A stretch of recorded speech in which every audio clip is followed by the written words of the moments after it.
This episode of the D-Lew podcast is brought to you by Happy Wrap. You ever wanted to design your very own gift wrapping paper? Now is your chance to do so. Whether it's for the holiday season, weddings, anniversaries, birthdays, no matter what the occasion calls for, you can use Happy Wrap to wrap your gifts. As a matter of fact, you can even design notebooks, greeting cards, gift tags, and so much more. You can sign up today at happy.thedlewpodcast.com and use the promo code DLEW to get your 10% discount at checkout. Again, that's happy.thedlewpodcast.com and use promo code DLEW to get your 10% discount at checkout. By Simpler Hair Color. Hey guys, are you tired of using that drugstore hair dye brand that isn't getting the job done? If you want to use a great product to cover those grays, have no fear, Simpler Hair Color is here. No mixing, no dripping, no mess. It's super easy to use, whether you're a beginner or a pro. Go to simpler.thedlewpodcast.com and use promo code DLEW10 for your 10% discount at checkout. Again, that's simpler.thedlewpodcast.com and use my promo code DLEW10 for your 10% discount at checkout. And by WWE Shop with Fanatics. Get your favorite WWE superstars merchandise and wear them proud with superstars like the OTC Roman Reigns, Rhea Ripley, the Second City Saint CM Punk, John Cena, Main Event Jey Uso, the American Nightmare Cody Rhodes, and so many more. Oh, by the way, they got some really cool championship belts in there as well. So go to wrestling.thedlewpodcast.com. Again, that's wrestling.thedlewpodcast.com so you can go to WWE Shop with Fanatics. This podcast is a Believe Network and Siete production.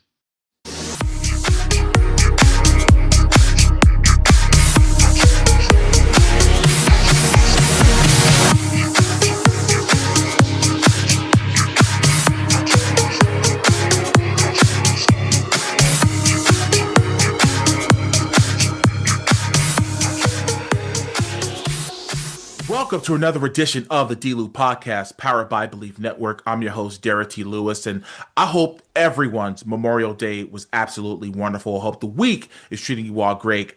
I had an incredible Memorial Day. Me and my family, spent it at an undisclosed location, and it was absolutely beautiful. A much needed time to relax.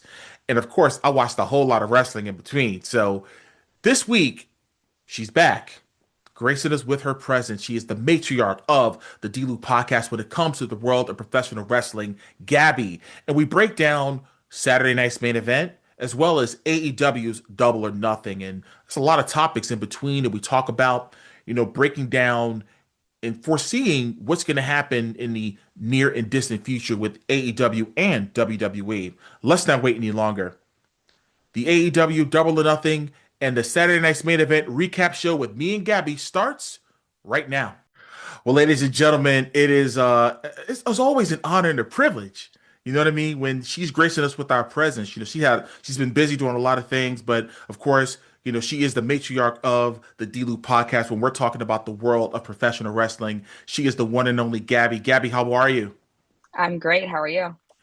I'm great. We have a lot to get into, a lot to talk about with wrestling and everything else. We're going to talk about this past weekend's, obviously, Saturday night's main event.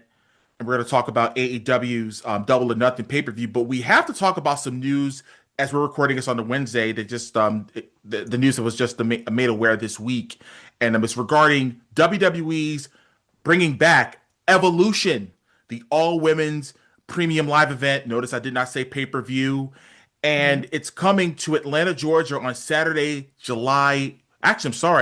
that's Saturday night's main event that's going to be coming on July 12th. And Evolution will be on the Sunday, July 13th. And during the Saturday afternoon before Evolution, the NXT's A Great American Bash is going to take place in center stage. So it's going to be in Atlanta. And WWE put out a presser yesterday, as a matter of fact. And it says, as announced in Saturday's broadcast, WWE will host a multi-event weekend takeover in Atlanta on Saturday, July 12th and Sunday, July 13th, featuring Saturday night's main event, Evolution, and the Great American Bash. As part of the takeover, State Farm Arena will host the NBC Primetime Special, Saturday night's main event on July 12th, and Evolution, the groundbreaking all-women's premium live event, which originally debuted in 2018 on Sunday, July 13th. Additionally, the Great American Bash will emanate from Center Stage Theater, formerly the home of WCW Saturday Night, on Saturday, July 12th, prior to Saturday night's main event.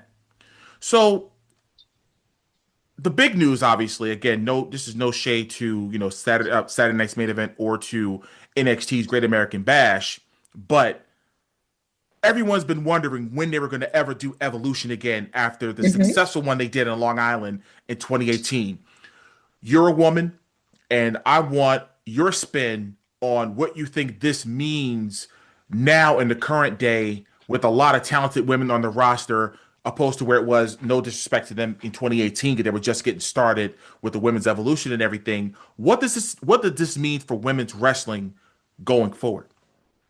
I love it. At the end of last year, at the beginning of this year, I did a YouTube video on why I think they should bring Evolution back. So I'm excited that it's back. I think that it is a time to we've advanced so much since the last Evolution. We have Agreed. more belts. We have more women. We have so many options. I mean, they have the partnership with TNA. Perhaps the TNA ladies will get involved with Evolution this year. Mhm. There are just so many great things going on in women's wrestling, and I think that it's time that they brought this back, and I'm very excited. I am too, and I mean, I know a couple of years ago, the NWA did an all women's pay per view called Empower, and Mickey James was the executive producer for that particular show. I'm so proud of Mickey, Hmm. what she's been doing, and what she's going to continue to do for women's wrestling. Do you see any legends coming back to this event? Because there was a lot of legends the last Absolutely. time. Absolutely. I wouldn't be shocked if Mickey is there. I wouldn't be shocked if the Bellas were there. There are so many women that can get involved with this, that can even just simply just be there and not have Mhm. to necessarily be involved in matches. I know last time part of it is that they had to have legends involved because there weren't enough women. Right. This time it's not the case. Perhaps the legends can truly just be legends and enjoy and not have to necessarily be involved if they don't want to or if they want to.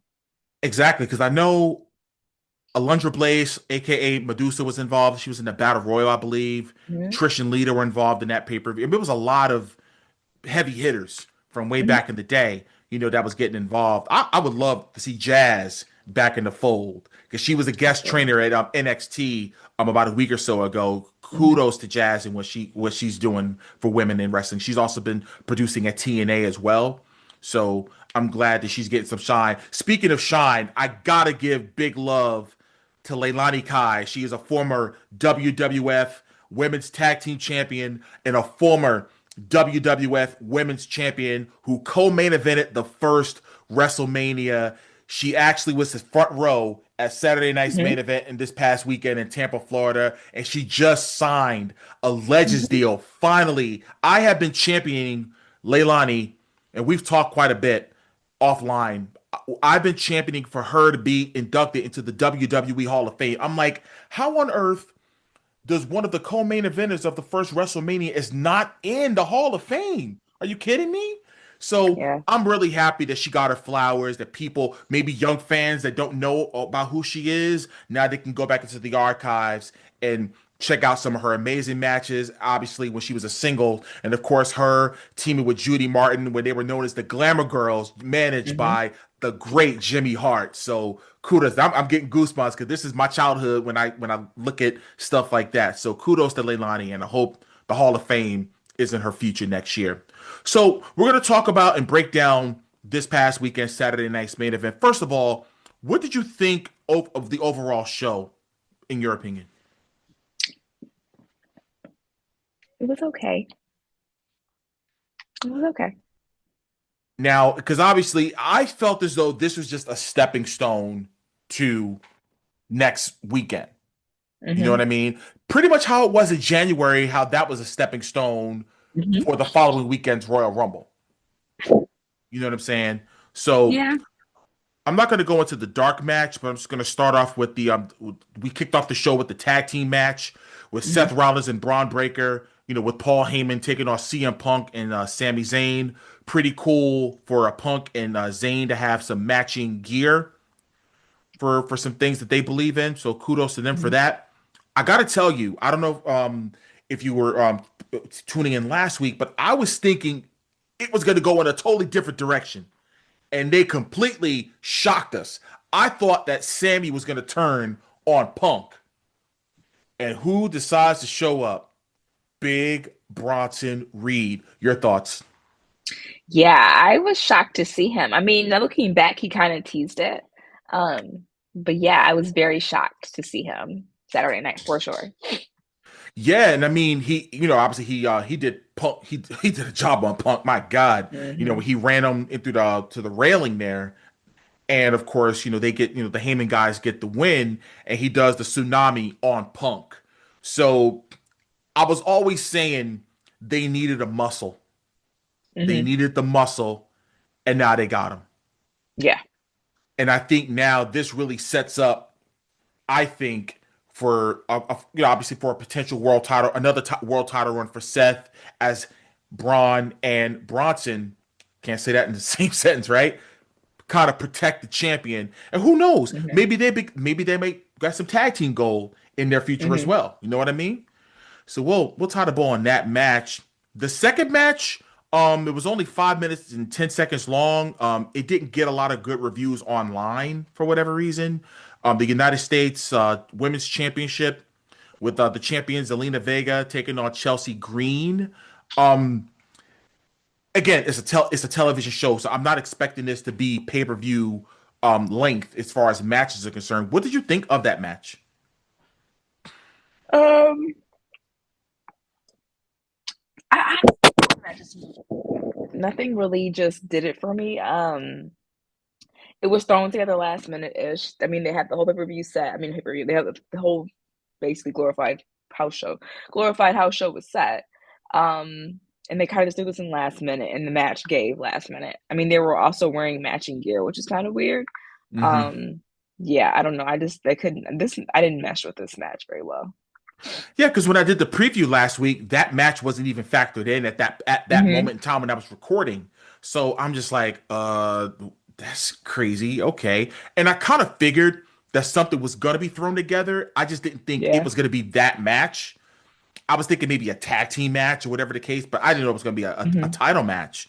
I Yeah. thought that I thought a match of that magnitude with those two, especially with a prestigious title that's on the line, deserved a little bit better than what they got. Agreed.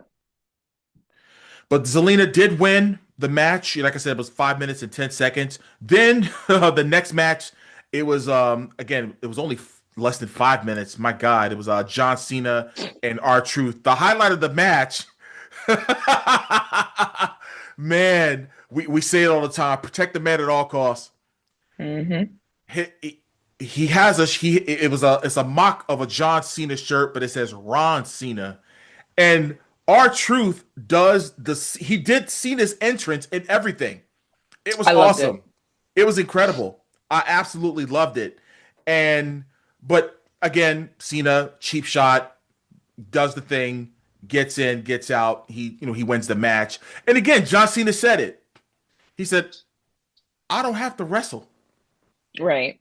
and I'm going to ruin wrestling." And that Hmm. statement, and we'll get to that in a little bit. What he will talk about later on in the show.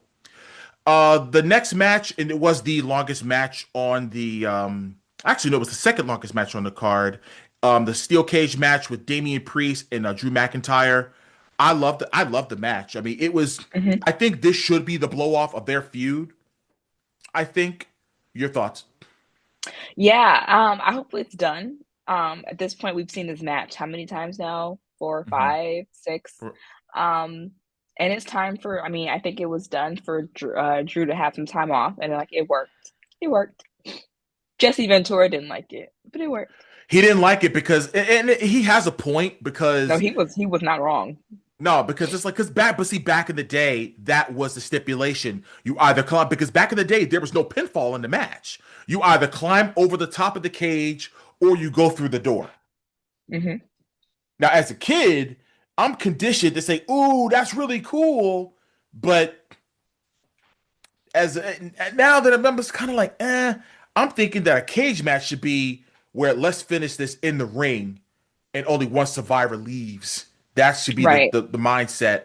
And Ventura, yeah, Ventura had a right to be a little PO'd about that. But Hmm. again, I like the fact that now Damian did win the match. I didn't think that Drew was gonna lose, but Yeah. again, I don't mind Damian winning, and I mean we'll see where this pans out as far as his trajectory.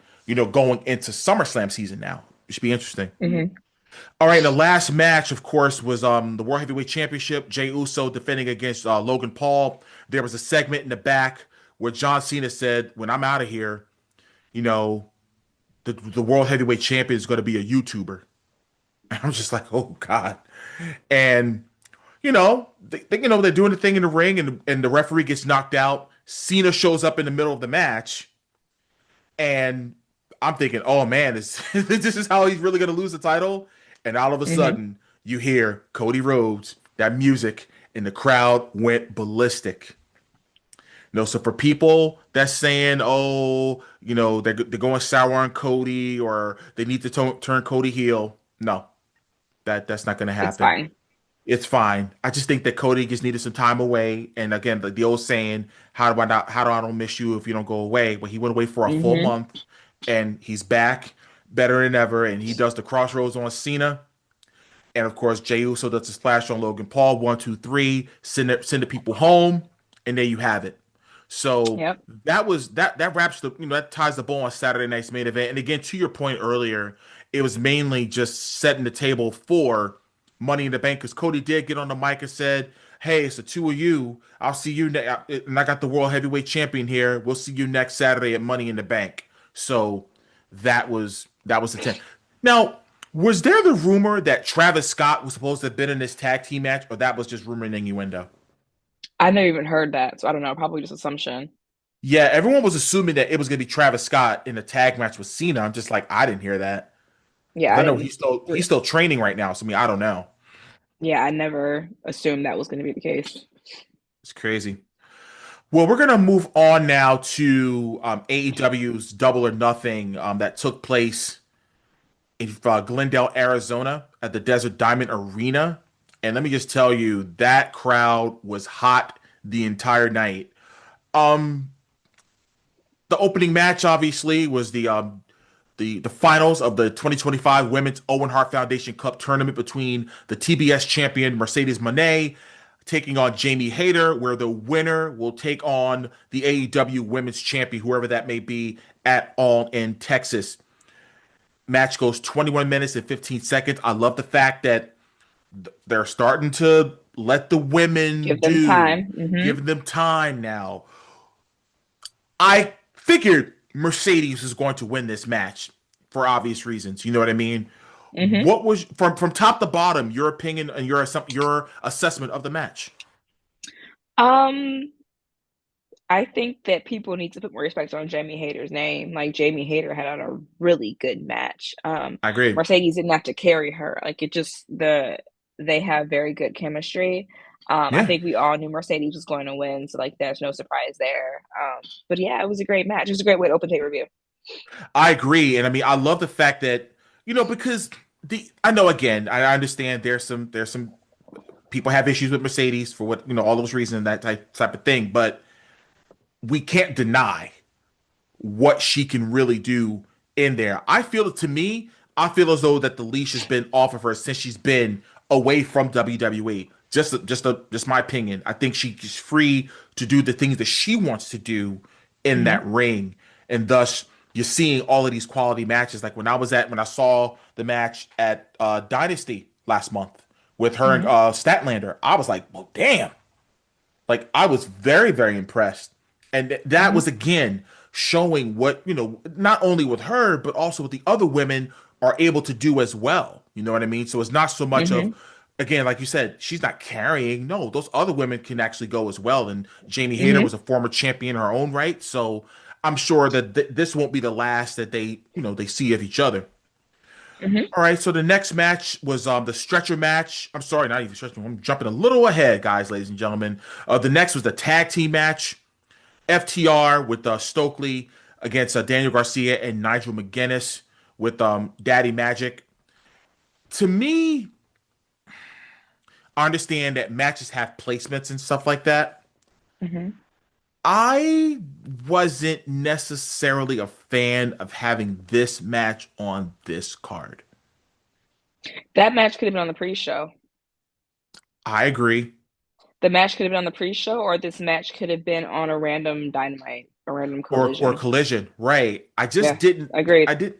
I didn't think that this match, and especially now again, I love the fact that Stoke is with FTR. It gives them credibility as heels. I get that, but Nigel McGuinness is barely wrestling. You know what I mean? And Daniel Hmm. Garcia, and I knew, and I feel so bad that Daniel Garcia, like,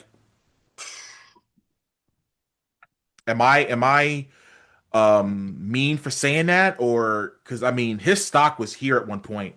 I don't know what the hell happened, but man, Yeah, we'll that see how was we'll see how this plays out, but I'm not convinced it's going to play out very well for him. He should have went to NXT when he had this opportunity. I'm pretty sure that he's seeing Ricky Saints and Hmm. Ethan Page and Yep. a lot of folks that signed with NXT, and like they're doing it. He would have Hmm. been a perfect fit in Uh-huh. NXT. They would have brought the dancing gimmick, and they would have brought the I bet dancing he's gimmick. regretting it. Yeah, he would have brought the dancing gimmick, and they would have shined him up. And man, I'm telling you, it would have been great, and it would have been entertaining, and he would have been those people. They would have ate it up. But Hmm. it's like now he's just, it's crazy. But FTR does win by technical submission. Dax the Axe had the sharpshooter on Daniel Garcia, and so be it. But the next match was a stretcher match, which I thought was one of the most entertaining matches of the night with Ricochet and Mark Briscoe. Let me just ask you a question. Do you think this is the best Ricochet, the version of Ricochet that we've seen? By far. Talk about it. By far. Is absolutely the best version of Ricochet we've seen. He's doing better wrestling. I hate to say he was wrestling down in WWE, but like let's be honest, I don't his opponents were not as versed, we'll say, as he Hmm. is. He showed that he actually has kind of a personality. Because one of the things that I think was lacking in his WWE run is that like he just was just very vanilla. So yeah, I do think this is easily his best run. Him as a heel, I love his heel work. I really do. Like it's and when they call him bald, that is the most easiest, like just little things that fans can get at him at, and get behind it. I love it. Like, because Mm-hmm. at first it started out as a joke of them being bored of him. They were throwing toilet tissue at him. Now, if Mm-hmm. I was Tony Khan, I would have been selling toilet paper with his face on it because fans would Everyone have said bought that. it. Yeah. Fans Mm-hmm. would have bought it. Sell them out at the arenas. You know what I mean? Because Mm-hmm. AEW likes to do stuff like that, where they love as they call them, the sickos. I would have said, hey, listen, sickos, buy your Ricochet themed toilet paper for $5, and they'll Mm-hmm. sell out. But again, a match with Mark Briscoe, I mean, again, you can't ask for anything less. I mean, they actually I mean, they really threw some caution to the wind in some spots. I'm just like, man, but there was blood. But of course, the end result, what I knew what was going to be, and that was Ricochet ultimately putting Mark Briscoe in that stretcher on the in the ambulance and closing the door. And there you have it. Ricochet does win the match.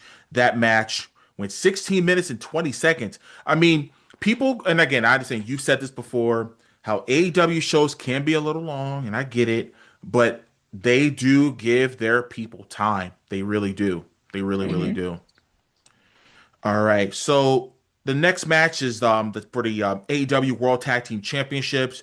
The Hurt Syndicate, Bobby Lashley, Shelton Benjamin with MVP and NJF, by the way, taking on the current reigning Ring of Honor Tag Team Champions, the Sons of Texas, Dustin Rhodes and Sammy Guevara. As I said in last week's show, I like Dustin's mic work, setting up this match, Mm-hmm. but something felt off to me in this buildup of the match. Your thoughts?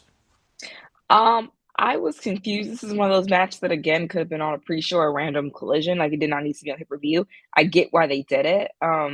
But it just the whole Sammy and Dustin thing just don't. Sorry, my dog is being a jerk. That just doesn't like it doesn't make sense to me.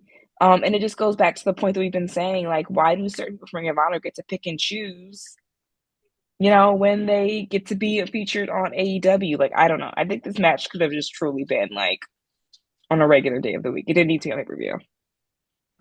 Yeah, and it's starting to. I mean, I again, nobody. I love Ring of Honor. Like I love Ring of Honor, and Same. I'm talking about back in the day. And when Tony Khan acquired Ring of Honor, I was truly believing that they were going to get a TV deal, and people, can see Ring of Honor. Of course, it's an exclusive online thing, but they are not really promoting it. They're not promoting it a lot. And Athena, who was a long reigning champion, what was it, 500 days, 600 days, or whatever it is right She's now? it's damn near 700 now. 700 days, and it's like, all right, where's the promotion? Where's the banter? Where's all this stuff? Like, where is it for Ring of Honor? Hmm. So that's the part that bothers me about, I know Bandito's the champion and all, but it's like there's no promotion of it. Yeah, nowhere. It sucks that it's behind a paywall because I think that if it was free, it was more accessible rather. People would actually be more inclined to watch it. But like it's just not there anymore for whatever reason. I don't know. Like having your Ring of Honor world champion on a dark match is bad. Really, really bad. Like, come on. Yeah, bad. Well, nonetheless, the Hurt Syndicate did win the match. This dynamic with MJF is quite interesting. I don't know where they're going with it. I was under the impression that Sid was going to be the guy that was going to be the fourth member, but apparently, who knows? I guess we have to sit and wait. Mm-mm-mm. Well, the next match, which one of my favorite matches of the night, was for the Continental Championship. Okada defending against Speedball Mike Bailey. Let me just Hmm. tell you, Mike Bailey, his motor is go. I mean, his cardio is ridiculous. I mean, man, talk about the match for a second, because I mean that was incredible. This is probably my second favorite match of the night, by far. I think that I have never seen Okada move that way before. So Speedball bought something out of Okada. So like it was Right. just a great match from top to bottom. Yeah, I just think it was, like I said, it's my second favorite match of the night. Yeah, that spot where Speedball was off the top rope and Okada just caught him Hmm. with a drop kick. I'm like, ooh. But just his Speedball's footwork, but he just kept hitting with like round kicks like a bunch of times. I'm like, man, I'll say this. How how we mentioned earlier how Garcia should have signed with NXT.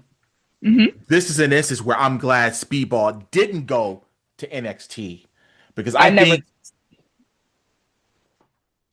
yeah, I never thought Speedball would go to NXT. I never thought that would even be an option. Like, yeah, I'm glad that'd be like he is in the sending right company. AJ Styles to like NXT. Like, come on now. Well, initially when AJ first signed, he wanted to go to NXT, and Yeah, VKM was like, "Nah, yeah. you coming up to the main roster." And they did treat him right, so I'll give him that. But the match was incredible. But of course, Okada hits him with the Rainmaker and pins him 1, 2, 3 to retain the Continental Championship. Again, that match was 16 minutes and 5 seconds long. I can only imagine, and I'm guessing this is going to happen at All In. Can we see a unification match with the international title and the continental title and create the All Elite Wrestling Intercontinental Championship at All In with Omega and Okada one last time? Could you foresee that happening? No, I like to see the match. Don't get me wrong. I don't foresee them like unifying that belt because then it's the Intercontinental Championship, which WWE has, and like I just don't see him like crossing that path. Yeah. Now don't get now here's the thing. New Japan did have the Intercontinental Championship. The first champion was MVP. You're When he not wrong. right. Because I'm thinking, well, hell, if New Japan can have it, I guess Yeah, AEW but can. Tony Khan, like, I think he's just so anti that he wouldn't even want that comparison. Like, That's true. No, I totally get it. Because I mean, that plate of food is sitting right there. You know what I mean? All you got to do is eat it. hmm hmm So that's what I was thinking. But again, we'll see. Because remember, at Dynasty last month, Okada confronted Omega. hmm That's why I was thinking, ooh, is this really going to happen? That's what my hmm thought process was. All right, so we're going to move on to the next match for the AEW Women's World Championship. Timeless Tony Storm defending against Mina Shirakawa. I knew this match was just going to be very, very entertaining. Obviously, two damn good workers, but with the character work between the both of them, Mina is just such a she's just a funny character. You know what I mean? I love her work. But what was the highlight of the match for you? Um, they had really good chemistry, and for a minute, I actually thought Mina was gonna win.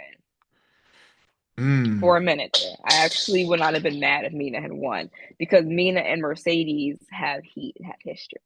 So I kind of see that match kind of going either way. But I'm not. I see why Tony Storm won, but for a while there, I thought Mina was gonna win it. Yeah, for a second it did. I mean, the way the match was working out, I was really thinking that was going to happen. But hmm nonetheless, Tony Storm did win 15 minutes and 49 seconds. It is official at All in Texas, Arlington, Texas. The AEW Women's World Champion Tony Storm will defend against the TBS champion Mercedes Moné.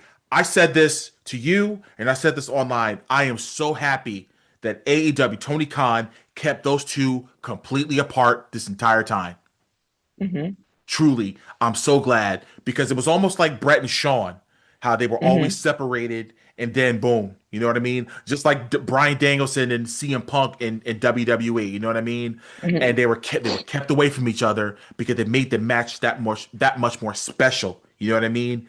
That match in Texas, I feel this is just me on my high horse right now.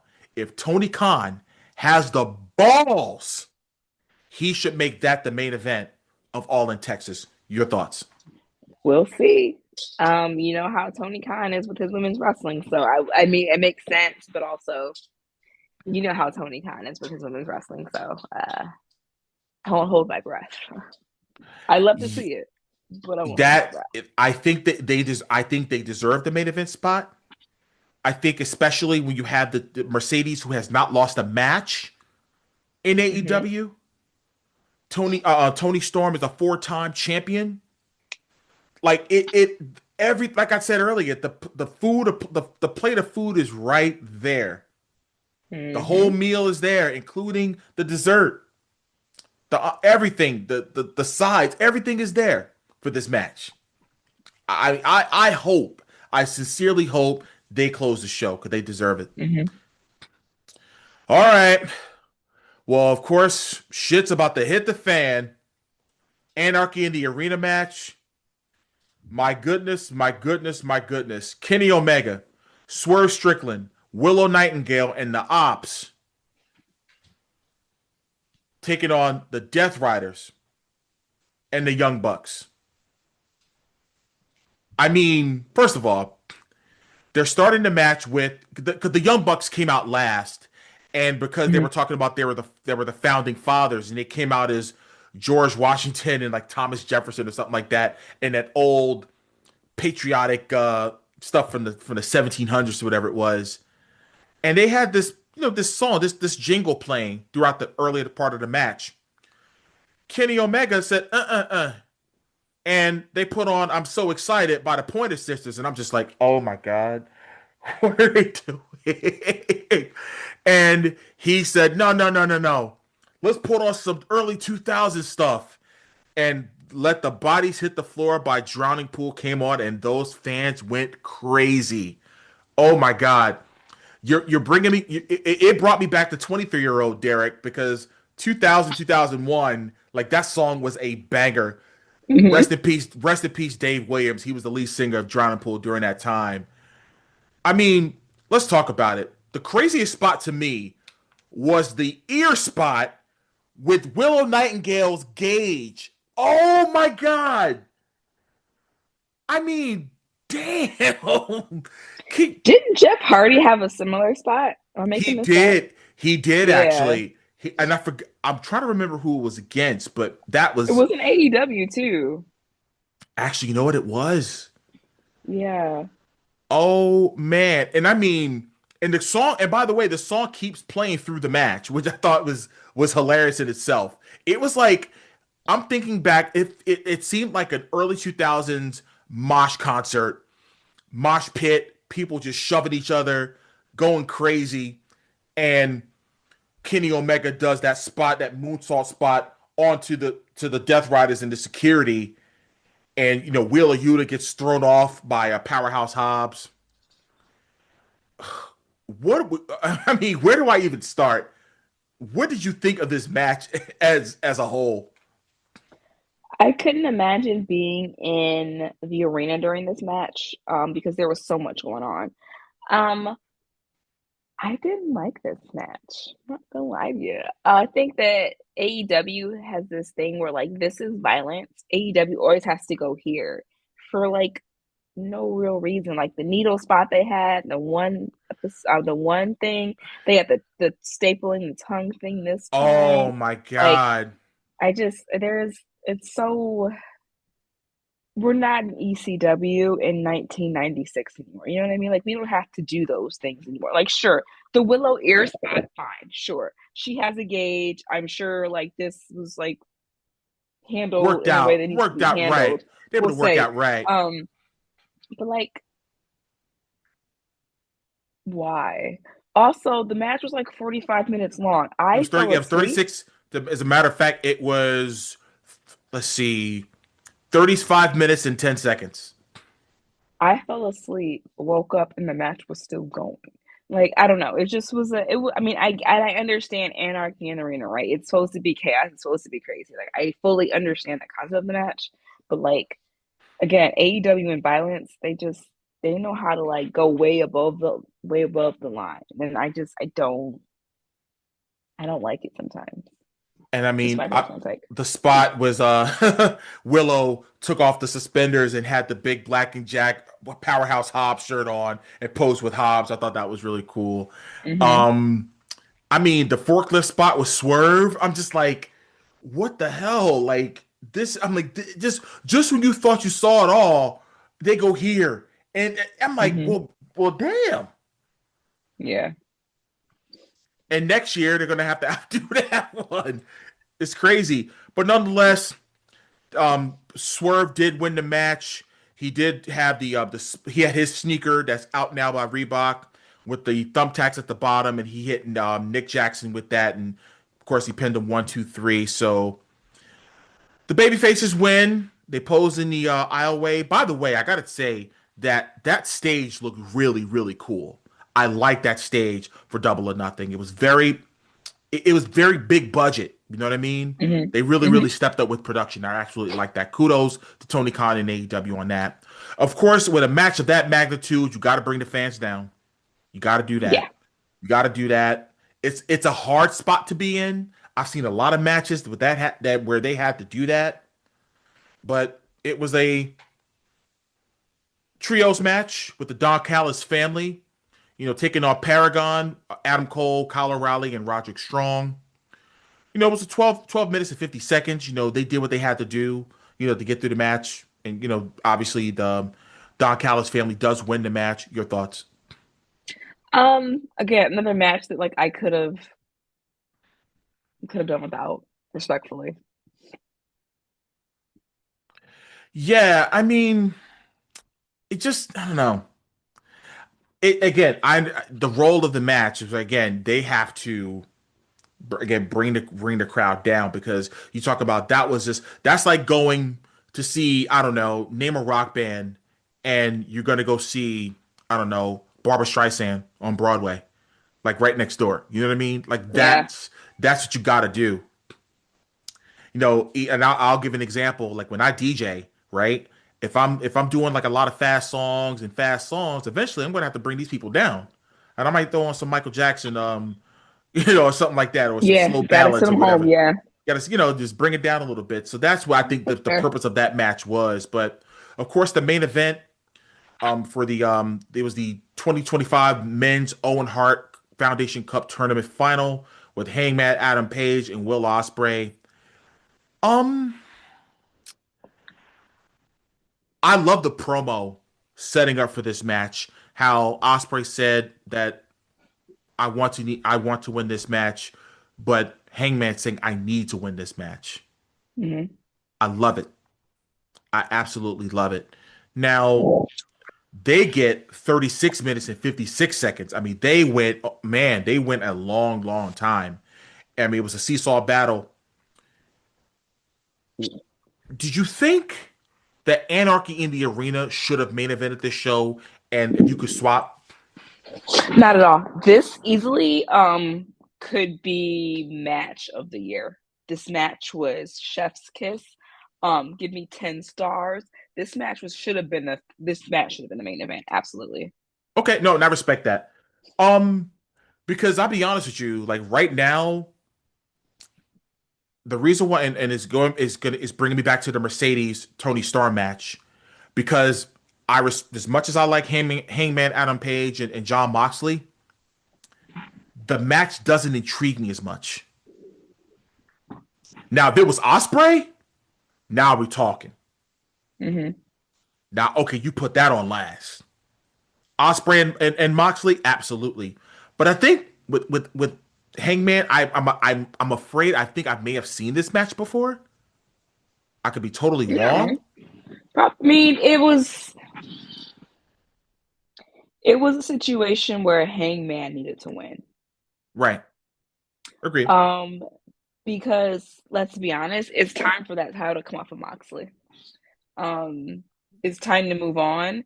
And then, like I read too, like this was like his first time main eventing in 4 years, by himself. Like there was a lot of like history, random things behind it too. And like I don't know, I just this again that match for me easily could be match. It could be up there with match of the year contender. Are you talking about Osprey or Hangman? Hangman. Because didn't he main event against Punk for the title? Mm-mm. Let's ask Hmm. Google.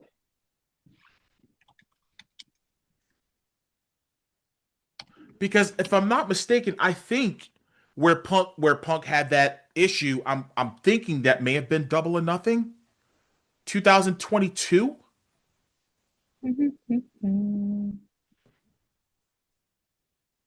If I'm wrong, I mean, hey, I'll be the first to admit I'm wrong, but I could have sworn that You Punk. said it was, what did you say it was? Double or I'm look Nothing?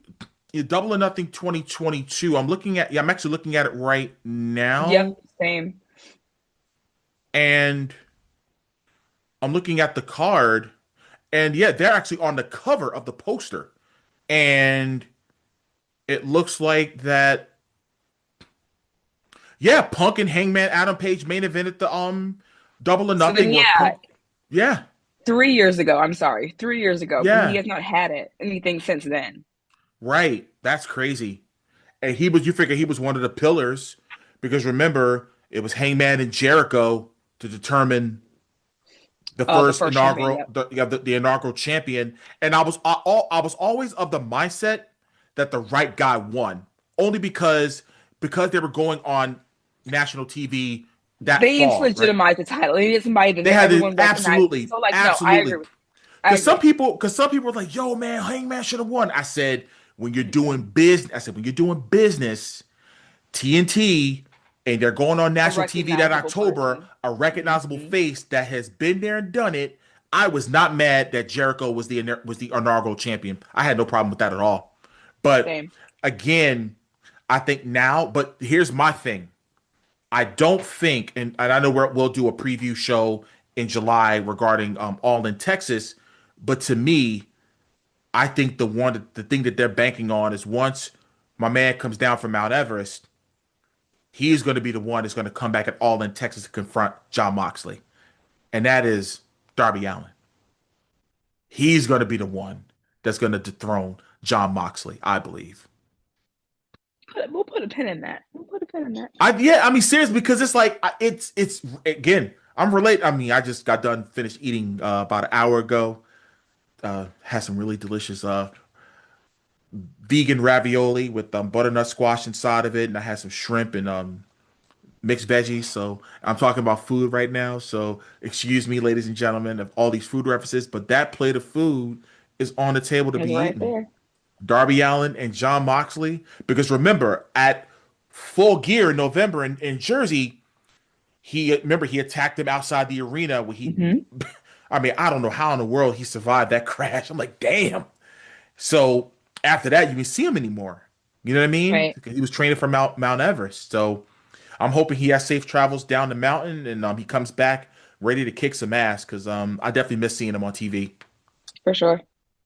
So you announced, well, you didn't announce, but of course you are going to Evolution. So Yeah. what are your expectations? And well, again, we'll have a preview show for that when that time does come. But just from your lens, from your vision and your eyes, what do you see? What do you expect for out of this event? As of right now, I expect nothing. Because there's so much time to build between now and then, and we have money in the bank. So like I don't want to put the cart before the horse.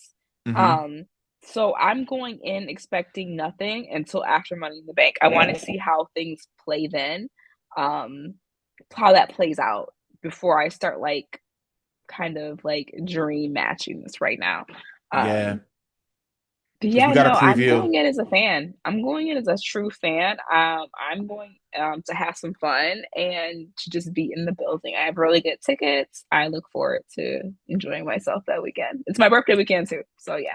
Yeah, oh, that's right. And of course, I gotta make sure I take care of you and get you a gift. So I'll just stay tuned for that one as well. You know what I mean? But no, but that was good. Of course, we'll do Money in the Brink preview next week. We'll talk about all Mhm. the ramifications of what we think is going to happen. Because man, you figure there's worlds collide, then they have Money in the Bank. So that is going to be a very very busy day for pro wrestling. I mean, I would have never envisioned maybe 10 years ago that we're getting this much wrestling content on TV and streaming. I would have never ever guessed in a million years that we're getting this Yeah, much right now. for sure. You I know what I love it. mean? It's incredible. Well, as always, where can the people find you and where, of course, can they listen to your podcast as well? You can find me on all social media at Hi Gabrielle. And you can find the podcast at Lip Gloss and Ladders on all social media.